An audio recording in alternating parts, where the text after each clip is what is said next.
Good morning, people, YouTubers and followers. I'm going to put quite a lot of videos out because I'm locked in, you guys are locked in. I'm sure the appetite to watch meaningless videos created by me is probably very high. Anyway, never mind. What I'm going to do is, yesterday I did the water droplet video, and in it I said I would talk you through how I produce the images, and implied that I'd do it as part of that video. In making the video, I forgot to do that part as part of the video. Excellent. The idiot strikes again. Anyway, in this video, what I'm going to do is show you how I got from this image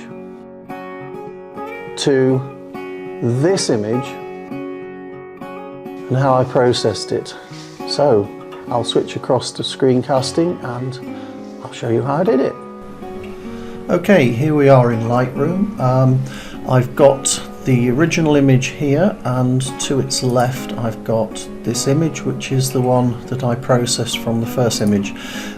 What I'm going to do, obviously because I've already made the first images, I'm going to attempt to recreate that because I'm obviously doing this a day after I did the first video, but I'll talk you through my reasoning for this as I'm working.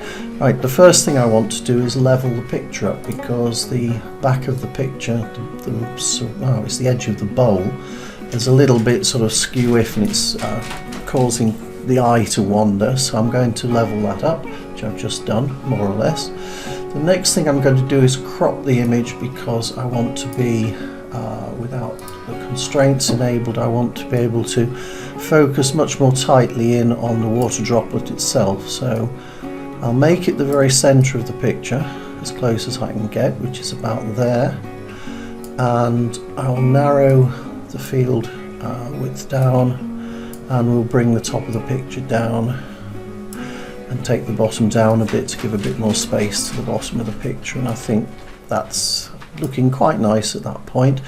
So I'll set that as the actual picture.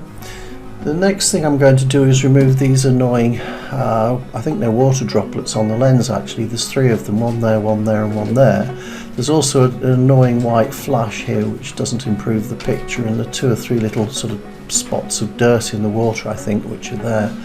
So I'm going to select the clone tool, make the tool quite large, and we'll get rid of that first water droplet. I'll get rid of this second water droplet, and I'll just reposition the source of that, and the third water droplet is a bit of a different shape, so I'll move that there, and there's a slight yellow halo there, which actually I don't mind too much, so I'm going to leave that.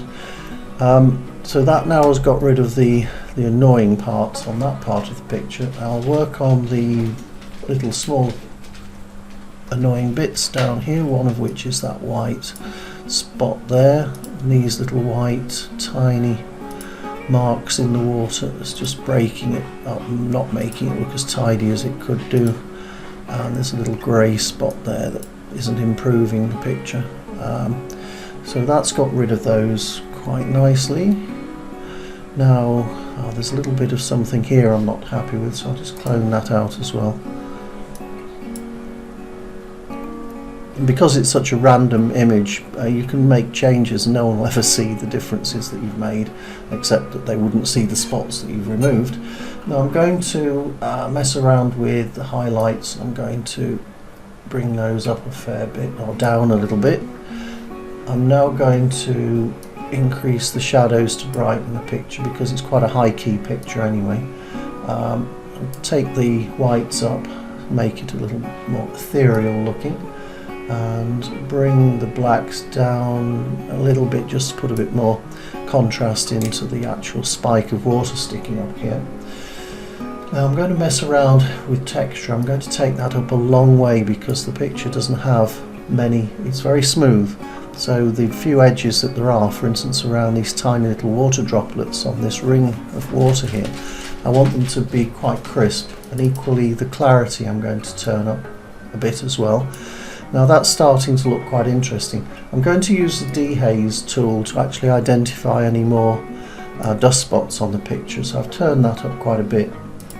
and I can see there's one there, one there, one there, one there, one there, one here, and there's a splodge of some sort down there that can go, and there's also a couple of bits here which I'm not happy with, that one.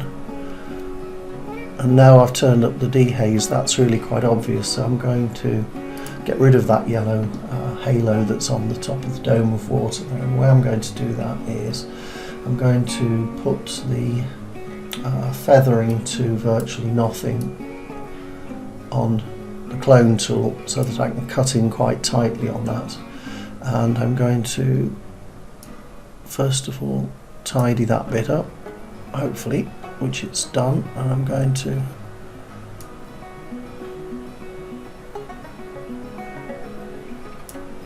hopefully get that one right as well. Now that's really not very good. It's got the heal tool. Let me just back those out and do a clone rather than a healing operation on those pieces that I'm not happy with, because healing is a completely different tool to cloning tool. So let's just try that.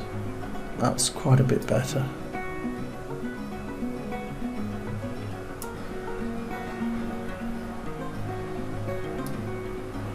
And equally here, that's quite a bit better. So we'll turn the dehaze down now, and the picture looks a lot nicer, a lot nicer.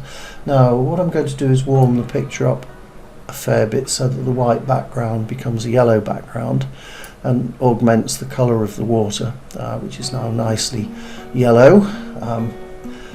So the next thing I'm going to do is turn the saturation up as well, so the nice balance of colour across the picture, and I'm going to put a fairly significant vignette over the picture. So that's really looking quite nice now. I think I'm going to clip it or crop it a little bit tighter in, and then reduce the height and get the drop in the middle, and we'll bring the height down to about there, and that, I'm quite happy with that picture now. I think that's basically what I want it to be. And if we compare that to the one that I showed you earlier, which is this one, apart from the slight different crop on it, it's pretty similar image. So that's what I've done to these images. They're not meant to be factually correct for what actually happened. They're basically just an artistic representation of some splodges of water and colour. Anyway, I hope you enjoyed watching that processing, and we'll see you on the next video.